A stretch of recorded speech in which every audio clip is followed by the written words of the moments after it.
자, 이제 마지막 시간인가요? 자, 오늘 할 차례가 3방식이죠. 감정평가 3방식 320쪽입니다. 오늘 또 문제를 좀 풀고요. 그리고 진도 나가겠습니다. 자, 1번부터 볼까요? 1번 이제 부동산 특성인데, 부동산 특성과 이로 인해 나타나는 부동산 시장과 연결이다. 옳은 것은 1번의 부동성. 부동산 시장은 지역별로 세분화되어 감정평가 시 지역 분석이 필요하며 부동산 활동이 임장 활동이 되게 한다. 다 맞죠? 1번이 바로 옳은 말입니다. 2번은 부중성에서 토지의 물리적 공급은 제약되죠. 이건 맞고요. 부분적인 용도 시장에 있어서도 토지의 절대량은 고정된다. 그 뒷부분이 틀렸죠.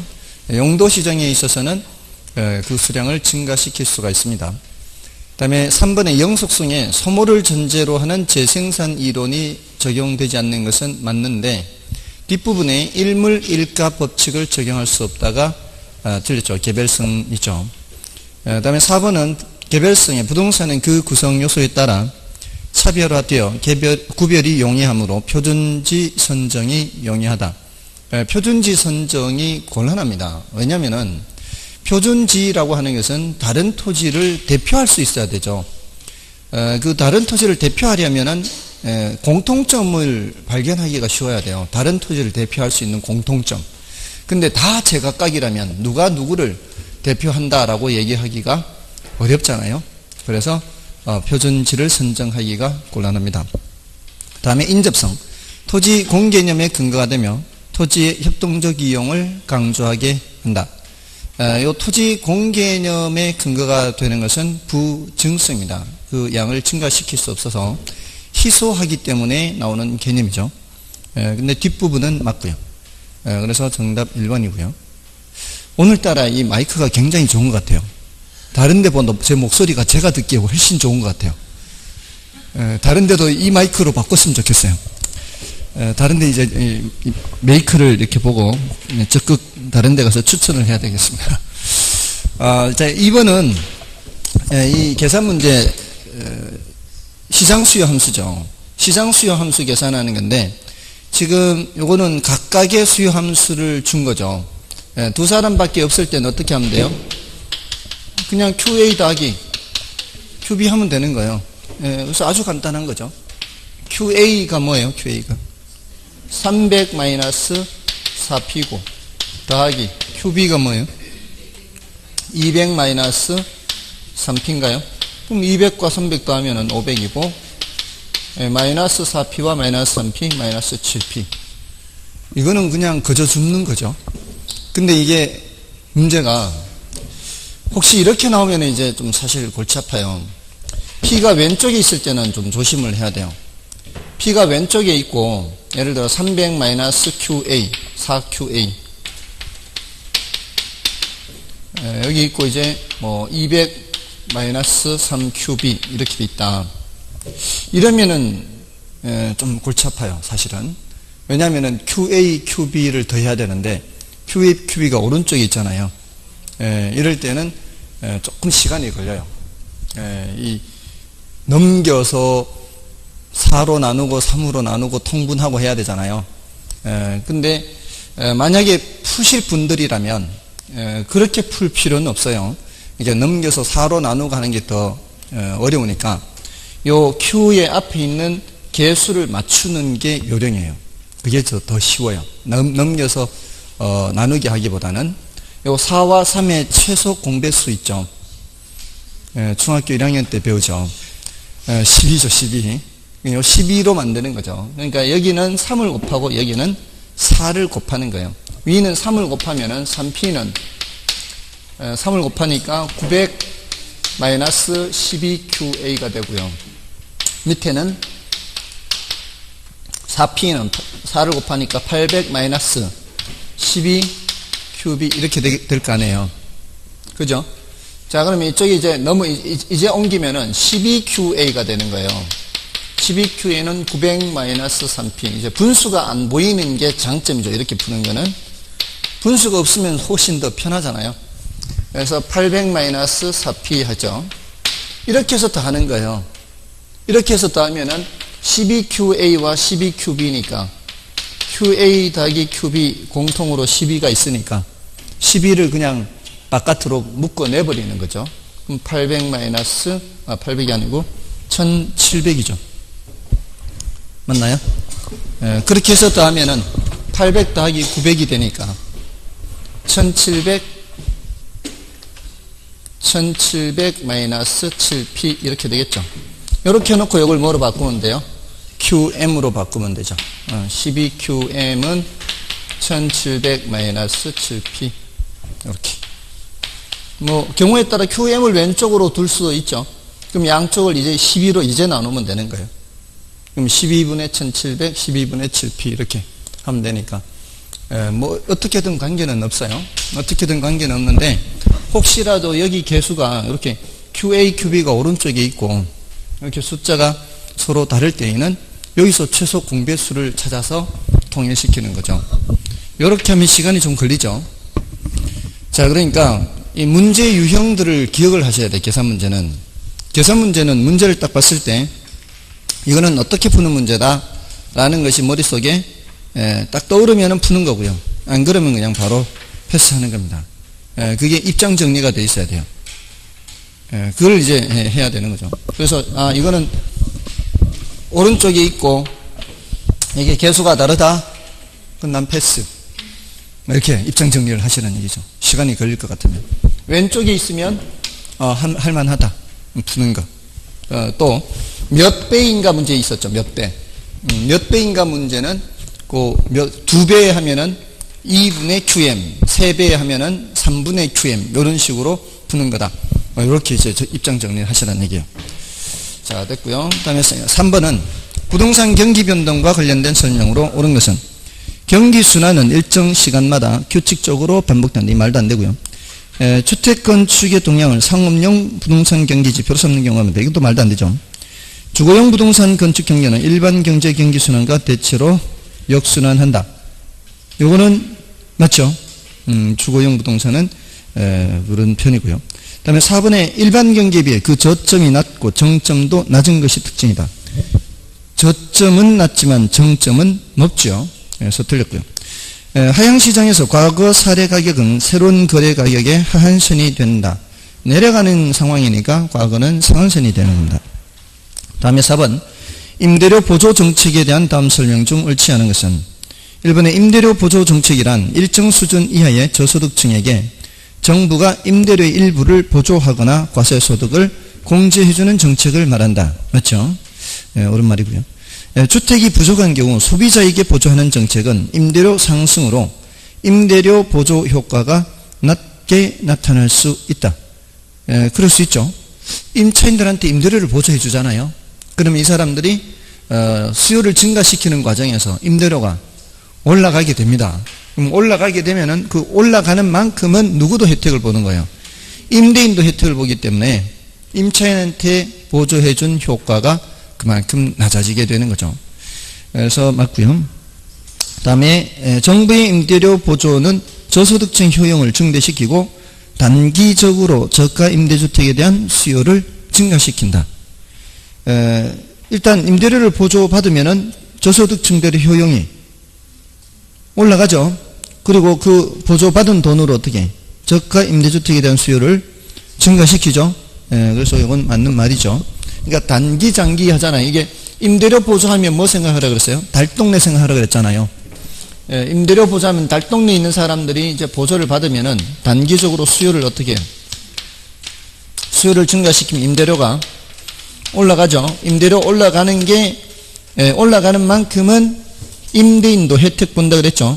이게 이제 기존 임대인도 초과이윤을 얻는다는 얘기예요. 그럼 기존 임대인들이 초과이윤을 얻으면은 공급을 증가시킬 거 아니에요. 공급을 증가시키는 게 장기 효과죠. 이게 단기고요. 이게 장기죠. 공급을 증가시키면 임대료는 내려가겠죠. 그럼 초과이윤이 사라지겠죠. 근데 그 공급 증가하는 게 자 올라갔던 수요가 증가해서 가격이 올라가죠. 여기 이렇게 되는 거죠. 이렇게. 올라가서 초과이윤을 얻는 상황이 지금. 이 상황에서 공급이 증가하게 되면은 다시 이렇게 올라갔던 가격이 내려가잖아요. 그러니까 임대인이 초과이윤을 얻다가 이제 초과이윤을 얻지 못하게 되는 상황이죠. 자, 근데 여기서 공급 증가는 이게 달동네라 그랬잖아요. 달동네에서 공급 증가하는 거는 새로 지어서 공급하는 게 아니라 하향료가 된다 그랬죠. 이게 이제 괜찮게 사는 동네 그 주택 중에서 낡아지는 것들이 생긴다 그랬어요. 낡아지는 것들이 저소득층이 사용할 수 있도록 제공이 되는 거죠. 그게 이제 이쪽으로 하향여과가 돼요. 그러면 이쪽 시장에서는 주택이 부족해지겠죠. 여기 하향여과 되는 만큼 여기는 늘어나는 거니까 이쪽에서는 가격이 올라가죠. 근데 여기서는 신축을 통해서 다시 공급이 증가한다 그랬죠. 하향여가 돼서 부족한 만큼을 신축을 통해서 공급 증가해요. 그게 이제 이런 매뉴얼이 임대료 보조하면은 그게 이제 달동네 그리고 옆에 잘 사는 동네 이게 생각이 나도록 그렇게 정리를 해 주시면은 이게 물 흐르듯이 가는 거죠.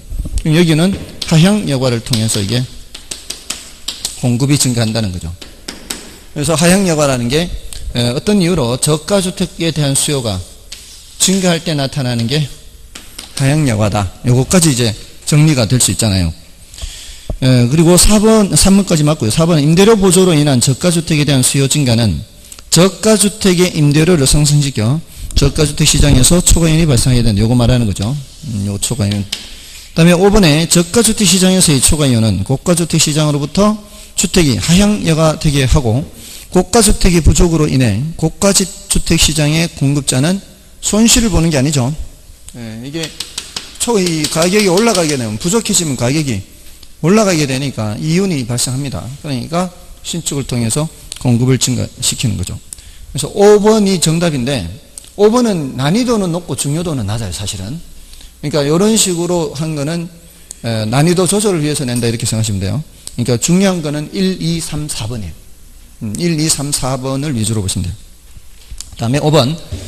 다음 중 최적 포트폴리오 선택과 관련된 설명으로 옳지 못한 것은 1번의 평균 분산 지배 원리에 의해 선택된 포트폴리오를 효율적 포트폴리오라 하며 효율적 포트폴리오 집합을 효율적 프론티어 또는 효율적 전선이라고 한다. 정의를 말하는 거죠. 맞고요. 그 다음에 효율적 프론티어가 우상향의 모양을 하고 있는 이유는 주어진 위험에서 투자자는 효율적 포트폴리오 이상의 수익률을 얻을 수 없기 때문에 더 높은 수익률을 얻기 위해서 투자자는 더 많은 위험을 감수해야 한다는 것을 의미한다.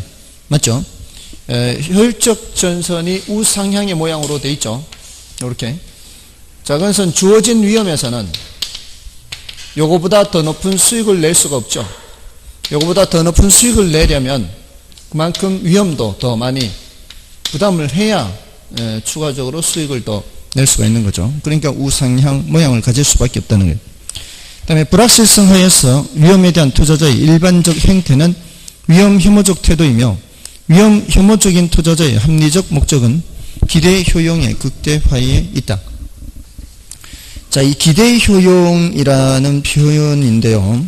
기대 효용이라는 말은 뭐 개념이 조금 어려운데 이게 뭐 중요도는 조금 낮고 난이도는 높은데 한 번쯤은 뭐 들어보십시오. 그냥 효용 아니고 기대 효용 하잖아요. 기대 효용이라는 말은 이제 기대값에 대한 효용 이런 의미예요. 기대값, 예상치. 예를 들어서 이제 탁구공이 여기 10개가 있어요. 하나, 둘, 셋, 넷, 다섯, 여섯. 10개. 여기 이제 1억이 하나 적혀 있고요. 나머지는 꽝이에요. 1억짜리 하나 있고 나머지는 꽝. 자, 여기 이제 눈 감고 이렇게 공을 한번 뽑았을 때 기대값, 평균 똑같은 말이에요. 기대값이 얼마예요? 한번 뽑을 때의 기대값 평균과 같아요. 이거 우리 가중평균 하는 거하고 똑같아요. 기대 수익률 계산할 때처럼 10분의 1의 확률로 얼마예요?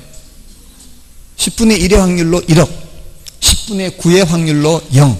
그래서 평균 1000만원. 그리고 이제 1억을 똑같이 나누는 거 아니에요. 공 하나 다 나누면은 1000만원이 되는 거죠. 맞나요? 이 가중평균이에요. 10분의 1, 0.1 곱하기 1억 플러스 0.9, 10분의 9죠. 0.9 곱하기 빵 해서 1000만원. 자, 여기에 대해서 여러분들이 매기는 효용, 이걸 기대 효용이라 그래요. 자, 그럼 비교해보면 이제 어떻게 하면 더 분명히 알 수 있는가 하면, 옆에 1000만원 현금이 있어요. 현금. 1000만원 현금. 요거는 기대값 1000만원이에요. 자, 이거 들고 갈래요? 요거 한번 뽑을래요?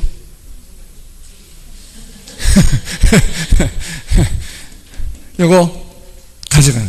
그러면은 요것의 효용이 더 큰 거죠. 똑같은 1000만원이라도. 뭔지 아시겠어요? 확실한 1000만원의 효용이 더 크잖아요. 기대값 효용은 더 작습니다. 왜? 이거는 불확실하니까. 위험이 존재하니까. 뭔지 아시겠어요? 거기에 매기는 효용을 뭐라고 한다? 기대 효용이라고 해요. 똑같은 1000만원이라도 그렇습니다. 됐나요? 근데 똑같은 1000만원이라도 얘가 더 높다는 이 소리는 이게 위험이 크다 이 소리잖아요. 위험이 더 적으면 상황이 달라질 수 있어요. 예를 들어 여기에 5천만원짜리 2개를 써놓는 거죠. 자, 이러면은 이거 들고 갈래요? 한번 뽑을래요? 아, 이제는 뽑아요. 상당히 공격적입니다.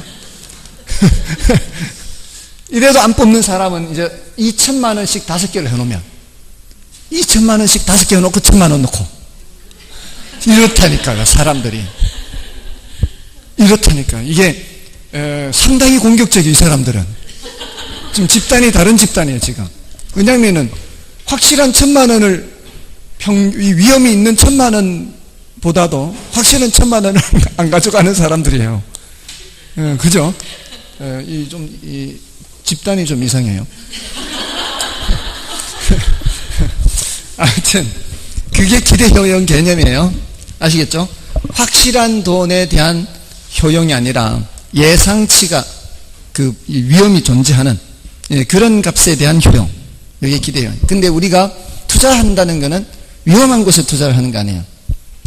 이 기대값에 있는. 그러니까 이제 그런 경우에는 늘 기대 효용이라고 표현을 하는 거예요. 자, 아무튼 그 기대 효용의 극대화, 이제 위험한 곳에 투자를 하는 사람들의 입장에서는 기대 효용의 극대화가 있다. 뭐 그렇게 표현하는 거예요. 다음에 이제 투자자들의 위험에 대한 태도는 무차별 곡선으로 나타나죠.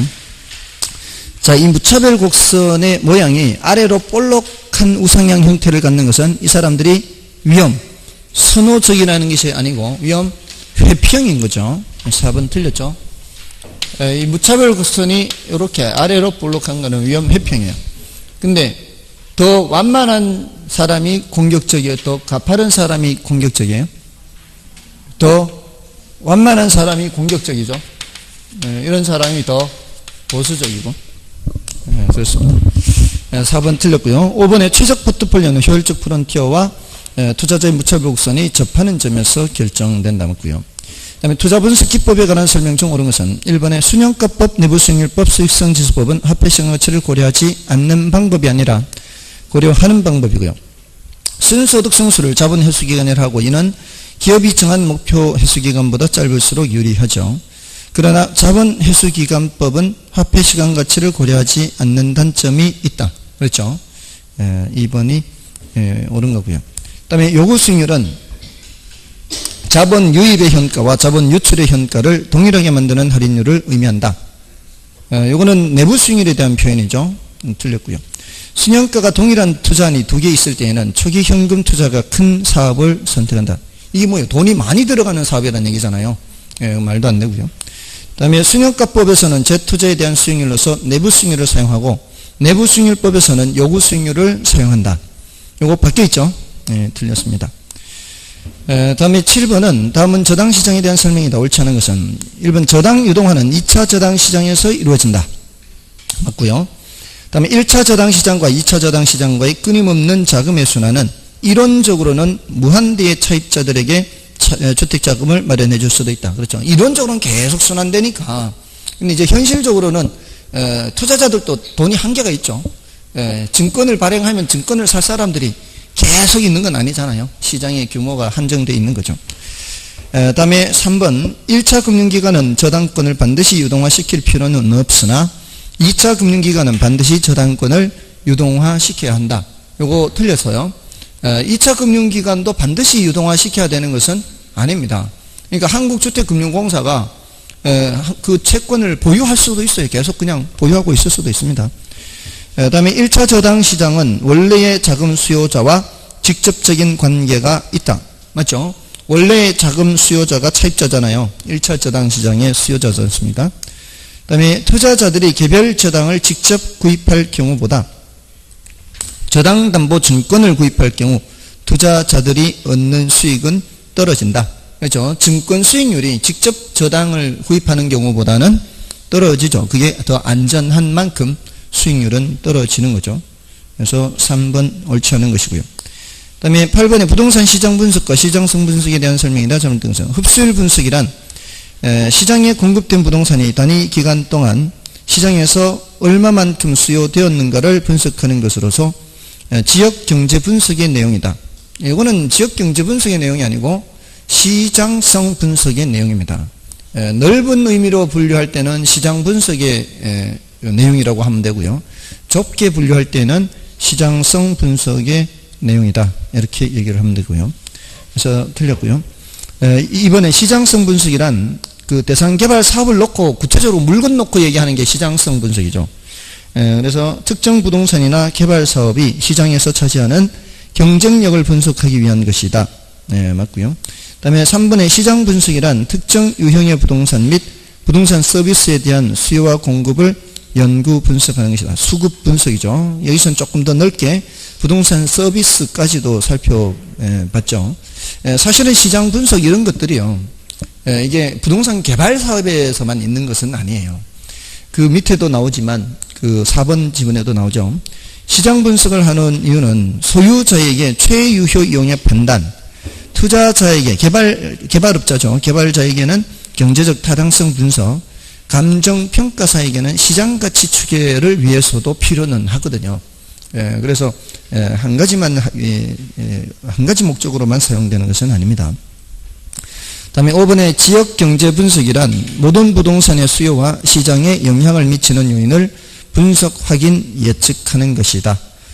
요거는 이제 가장 이제 토대가 되는 분석이잖아요. 그 지역의 모든 부동산에 대한 수요에 영향을 미치는 요인을 분석, 인구라든가 소득이라든가 산업구조 이런 전반적인 것을 분석하는 거죠. 맞고요. 다음에 부동산 가격과 가치에 관한 설명 중 틀린 것은 가격의 본질은 가치죠. 그래서 가격이 가치로 접근을 하잖아요. 그리고 가격은 원칙적으로 수요 공급에 의해 결정된다. 수요 공급에 의해서 가격이 결정되고요. 가치가 화폐를 매개로 표현된 것이 가격이고요. 그다음에 가격은 가치의 장기적인 균형치라고 할 수 있다. 이게 잘못됐죠. 가격이 가치의 장기적인 균형치가 아니라 가치가 가격의 장기적인 균형치죠. 이거 지난주 했죠, 이거. 가격이 본질이다. 가치가 본질이다. 가치가 본질이라고 했잖아요. 가치가 1억인데 지금 현재 가격이 1억 3천에 거래된다. 이건 뭘 뜻한다 그랬어요? 이게 거품이 낀 거예요. 거품. 그러면 나중에 얘가 1억 3천으로 올라가는 게 아니라, 가치가 1억 3천으로 올라가는 게 아니라 결국 거품이 빠져서 가격이 1억으로 떨어지게 되는 거죠. 뭔 뜻인지 아시겠죠? 그러니까 지금 4번이 가격이 가치의 장기적인 균형, 이 가치가 이렇게 있단 말이에요. 가치가 1억이 있는데 가격이 이렇게 일시적으로 이렇게 된다 이 말이에요. 이렇게 가격이 여기 거품 끼었다가 저평가되었다가 결국은 어때 오르락 내리락 하면서 가격이 어디로 가까이 간다고요? 가치 1억 근처로 이렇게 간다 이 말이죠. 됐나요? 지금 안 된 것 같아요, 표정들이. 뭐 안 돼도 할 수 없고요. 제가 시간만 좀 더 많으면 끝까지 저도 한번 해볼 생각이 있는데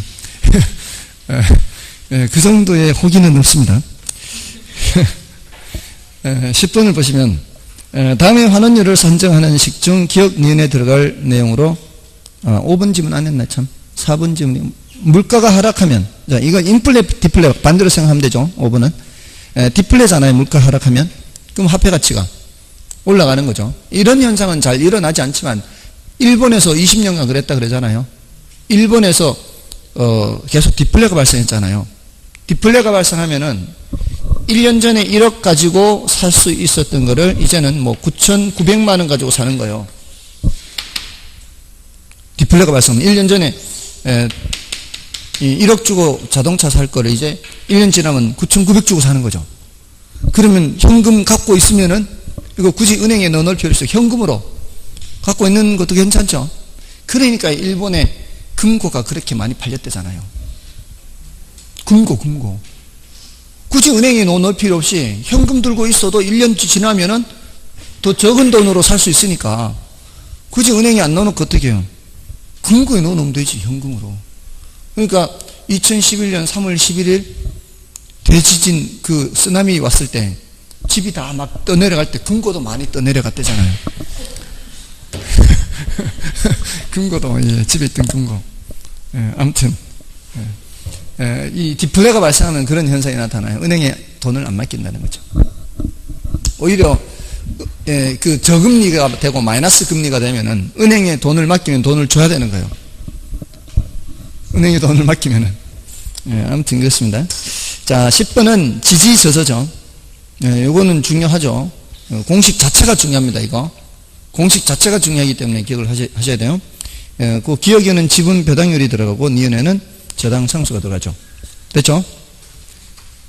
자, 이제 감성 평가 3방식.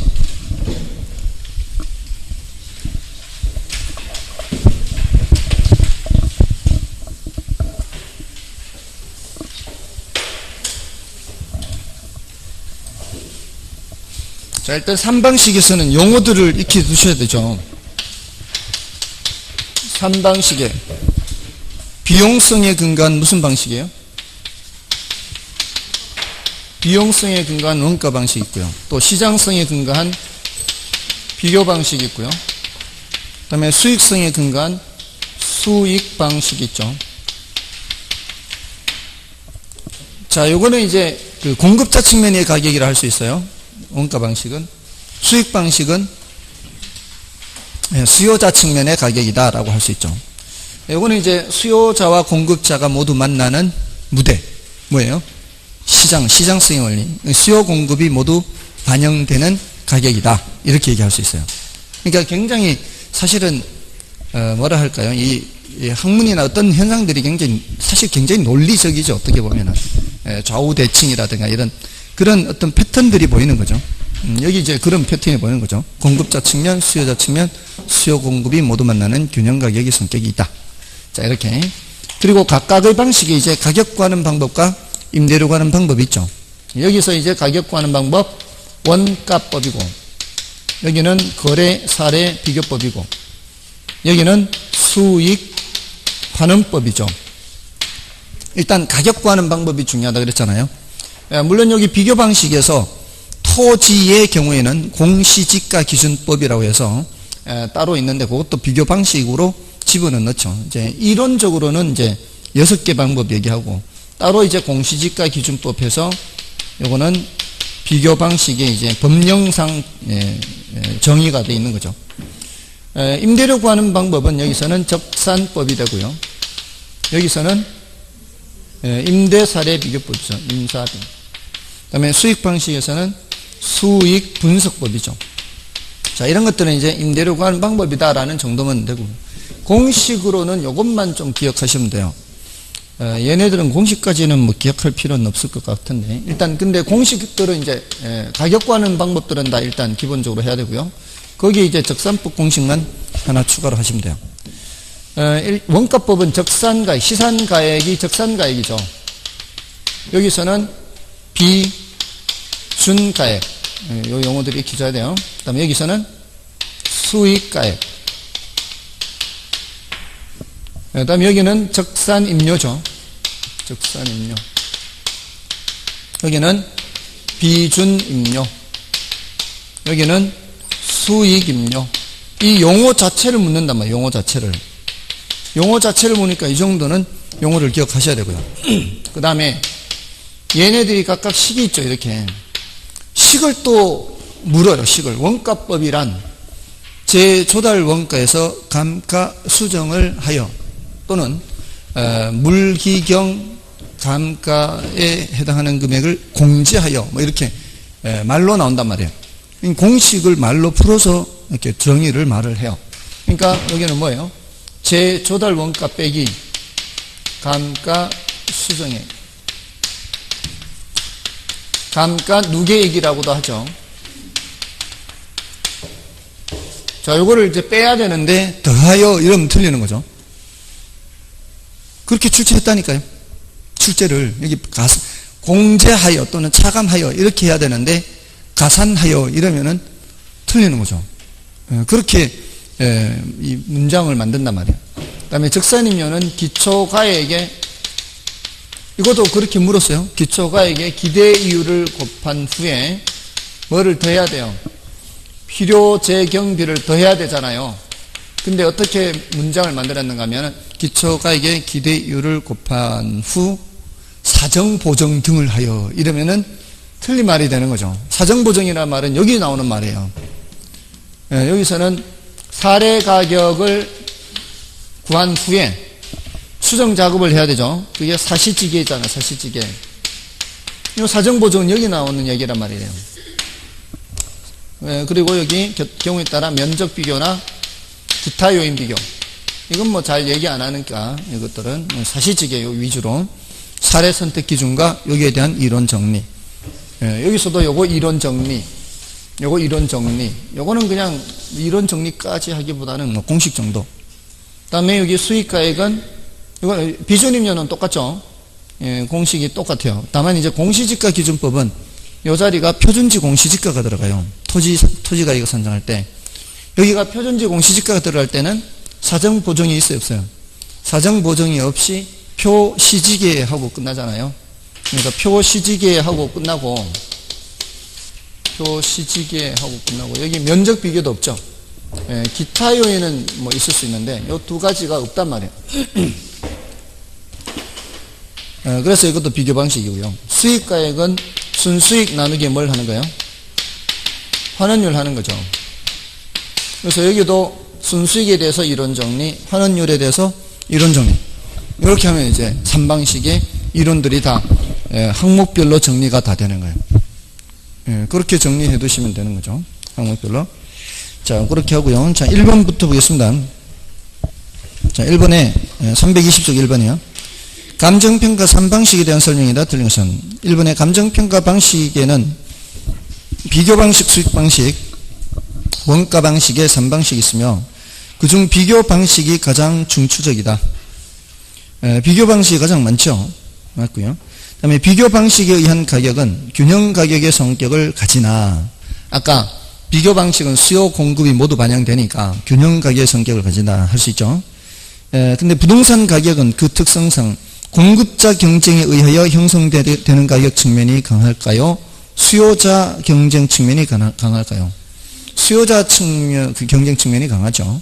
그래서 2번 틀렸습니다. 그 다음에 원가 방식은 공급 측면에서 비용과 가격과의 상호관계를 파악하는 것으로 공급자 가격의 성격을 지닌다.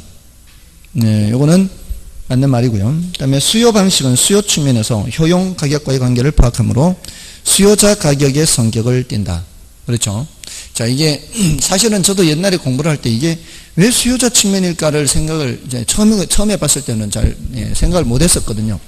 근데 이 수익 방식의 취지가 뭐예요? 수익 방식의 취지. 어떤 물건의 가치를 평가할 때 그 물건이 앞으로 얼마만큼의 수익을 가져다 줄 것인지를 보고 평가를 하려는 거죠. 근데 이거는 그 건물을 만든 사람 입장에서는 그 건물 만들 때 들어간 비용 생각할 거란 말이에요. 근데 사는 사람 입장에서는 앞으로 지금까지 그 물건 만드는 데 들어간 돈이 얼마인지는 중요한 거 아니죠, 사실. 아무리 돈이 지금까지 많이 들어갔다 해도 그 지역 상권이 죽어서 임대료 수익을 얻을 수 없다면 그거는 무용지물인 거죠. 그러니까 사는 사람 입장에서는 뭐가 중요한 거예요? 앞으로 얻는 임대료 수입이 중요한 거죠. 그러니까 수요자 측면의 가격이라고 할 수가 있다는 거죠. 자, 그렇게 되고요. 그 다음에 5번에 원가 방식은 기준 시점 현재 재조달 원가에서 파악해야 할 감가 요인이 있는 경우 이를 공제하여 이렇게 하잖아요. 공제하여. 공제하여 해야 되는데 가산하여 이러면 틀린다 이 말이에요. 예, 공제하여 대상 부동산의 가격을 구하는 원가법과 원가법은 그렇단 말이에요. 원가법은. 근데 기초가격 기대이율 필요 재경비를 감안하여 임료를 구하는 적산법이 있다. 맞죠? 이렇게 뜻을 이렇게 묻는단 말이에요. 여기서는 그냥 감안하여 했잖아요. 이거 기초가액 기대율 필요 재경비를 감안하여 이럴 때는 그냥 맞는 말이죠. 근데 구체적으로 공식을 여기에다가 곱해서 필요 재경비를 뺀다 이러면 안 되는 거고 필요 재경비는 더한다 이렇게 해야 되고 여기 곱해서 사정보정한다 이러면 또 틀리는 거고 예, 필요 재경비를 더한다 해야 이제 옳은 말이란 말이에요. 그러니까 이 공식을 그냥 문장으로 풀어서 지문을 만드니까 이런 거를 틀리면은 공부는 진짜 안 한 거죠. 이런 거 틀리면 안 되는 거죠. 이게 이거는 뭐 어디 이론을 묻는 것도 아니고 그냥 용어 뜻을 묻는 건데, 그죠? 자, 그 다음에 2번은 이제 여러분이 보셔도 되겠고요. 2번은 보셔도 되죠. 3번을 보시면 이제 재조달 원가. 자, 여기서부터 이제 요거 이론 정리해요. 재조달 원가죠. 자, 여기서부터 재조달 원가, 감가, 수정, 요 이제 이론 정리해요. 재조달 원가에서는 기억해야 될 게 세 가지라 그랬죠. 재조달 원가. 하나는 뭐예요? 재조달 원가의 뜻. 재조달 원가가 뭐예요? 물으면. 기준 시점 현재 적정 원가 총액. 이렇게 하라고 했어요. 여기에 신축 시점 하면 돼요, 안 돼요? 신축 시점 하면 안 된다, 이 말이에요. 또 현재 시점 해도 안 돼요. 기준 시점. 적정 원가 총액이에요. 다음에 여기 원가의 의미가 그 건물 짓는 데 들어간 직접 공사비만 들어가는 게 아니고 간접 공사비도 들어가야 되고 특히 뭐가 들어가야 돼요? 이윤까지 포함된 원가 개념, 이 재조달 원가라고 할 때 그래서 그 원가란 단어를 조심해야 된다고요. 언뜻 들으면은 재조달 원가, 원가 하면 정말 원가만 생각하면 안 되는 거죠. 여기서는 뭐까지 고려해서 이윤까지 고려해서 그게 바로 도급방식 기준의 의미죠. 도급방식 기준. 이 도급이 뭐라 그랬어요? 도급이 민법의 14가지 계약 유형 중에 하나예요. 다만 우리 시험에는 포함이 안 되는 뿐이에요. 민법에 14가지 계약 유형이 있어요. 근데 여러분들은 매매, 교환, 임대차 요 세 개가 시험 범위죠. 아닌가요? 시험 범위가 뭔지도 이제 아직 시험이 지금 두 달 앞으로 다가왔는데 시험 범위가 어딘지도 모르면 안 되잖아요. 이거 심각한데. 이 세 가지잖아. 매매, 교환, 임대차. 더 있나? 증여. 증여는 그냥 나오는 거지 시험 범위는 아닌 거잖아요. 사실은. 맞잖아요. 이게 공식적으로 이렇게 시험 범위라고 해서 나오는 거는 매매, 교환, 임대차 아닌가요? 증여가 이제 얘기가 안 나올 수는 없으니까 저기 뭐냐 세법에도 나오고 뭐 이렇게 나오기는 나오겠지만 아무튼 도급 방식 기준의 의미는 14가지 계약 유형 중에서 어떤 일의 완성을 목적으로 계약하는 걸 말해요. 일의 완성. 그러니까 뭐뭐 해주세요 이거요. 뭐 해주세요. 그 일의 완성이에요. 그게 이제 건물을 짓는 것일 수도 있고 또는 뭐 가구를 제작하는 것일 수도 있고 뭐 이런 여러 가지 일이 있을 수 있죠. 거기에 대해서 보수를 주는 거예요. 그러니까 건축업자, 건물 지을 때는 건축업자가 수급인이 되는 거고 건축주가 도급인이 되는 거예요. 자, 그러면 건축업자가 자기 건물 지을 때 자랑하듯이 야 이거 괜찮지? 나 이거 2억 들여 지었어. 그래서 옆에서 야 나도 2억 줄 테니까 지어줄래? 이러면은 지어줄까요? 안 지어주겠죠. 그 2억에는 이윤이 들어가 있지 않는 거란 말이에요. 그러니까 그렇게 건물 지었는 거를 건축업자가 지었는 거를 평가할 때 2억으로 평가하면 기분 나쁘겠죠. 뭔 뜻이 아시겠어요? 건축업자가 자기가 2억 들여서 지은 건물을 누가 2억으로 평가하면은 기분 나쁠 거 아니에요. 거기에는 이윤이 반영이 안 돼 있어서 다른 사람이 지어달라고 했을 때는 절대로 2억에 지어주지 않을 겁니다. 이윤을 포함해서 달라고 하겠죠. 그러니까 시장에서의 가격은 뭐를 포함해서 평가를 해야 되는 거예요. 이윤을 포함해서. 그게 도급방식 기준의 의미란 말이에요. 이윤이 반드시 포함되어야 된다는 거예요. 그 다음에 세 번째 종류에서 복제원가와 대체원가 있죠. 복제원가는 물리적으로 똑같은 걸 만드는 거죠. 이거는 기능적으로 똑같은 거예요. 또는 효용적으로 똑같은 거예요.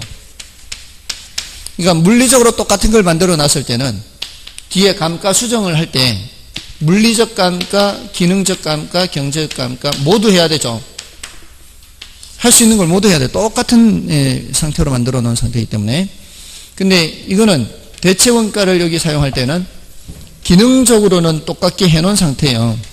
그러니까 기능적 감가는 이미 한 상태다 이 말이에요. 그러니까 뭐만 고려해야 돼요? 물리적 감가와 경제적 감가만 고려해야 돼요.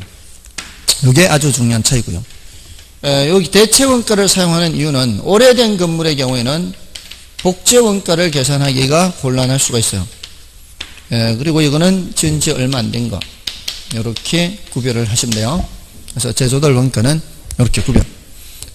그래서 3번은 원가법에서 제조달 원가에 대한 설명 중 틀린 것은 1번에 오래된 주택과 같은 중고 부동산인 경우에는 대치 원가를 구하는 것이 합리적이라면 경과 연수가 짧은 신건축물에는 재생산 원가를 구하는 것이 합리적이다. 오래된 것은 제조달 원가 구하기 쉽지 않다 그랬죠. 대치 원가 또는 대체 원가 같은 말이고요. 그리고 신건축물 재생산 원가 이게 복제 원가를 말하는 겁니다. 맞는 말이고요. 제조달 원가 중 복제 원가 또는 복조 원가는 새로운 동일 복조물로서 물리적인 대치를 하는 데 소요된 비용 맞고요. 그 다음에 제조달 원가는 기준 시점에서 대상 부동산을 재취득 또는 재생산하는 데 필요한 비용의 총액으로서 그 대상 물건의 적산 가격의 상한선을 나타냅니다. 이 적산 가격 또는 적산 가격이죠. 제조달 원가보다 얘가 높을 수는 없다는 얘기죠. 맞나요? 제조달 원가에 빼는 작업만 있잖아요. 더하는 작업이 없어요. 그러니까 얘는 더 클 수가 없어요. 얘가 최대한이 되는 거죠. 상한선이 되는 거예요. 그래서 맞고요. 그 다음에 자가건설의 경우 도급건설한 경우에 준하여 처리한다는 것의 의미는 제조달 원가 산정 시 부대 비용을 반드시 고려하라는 의미이다. 부대 비용을 고려하라는 의미가 아니라 이윤을 고려하라는 얘기입니다. 그리고 5번의 제조달 원가는 원칙적으로 최유효용을 기준으로 구하는 거죠. 정답은 4번이고요. 4번 계산 문제는 그 제곱미터당 제조달 원가를 묻잖아요. 이렇게 이제 제곱미터당 제조달 원가를 물을 때는 키 포인트가 바로 연면적 구하는 연면적. 연면적으로 나눠야 된다는 거예요. 그리고 계산할 때 뭐가 포함돼야 돼요? 개발업체 이윤까지 다 포함돼야 되고, 근데 그게 준공 당시 공사비 내역이에요. 준공 당시로 계산하면 돼요, 안 돼요? 안 되고 언제 당시로 해야 돼요? 기준 시점으로 해야 기준 시점.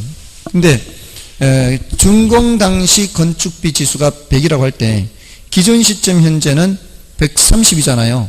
그럼 그동안의 가격이 그만큼 올랐다는 얘기니까 그 총계 3억 원에다가 뭐를 곱해야 된다는 얘기요. 요 100분의 130을 곱해야 된다는 얘기죠. 이렇게 해서 요거를 뭐로 나누는 거예요? 1250으로 나누면 되는 거죠. 그래서 계산하면은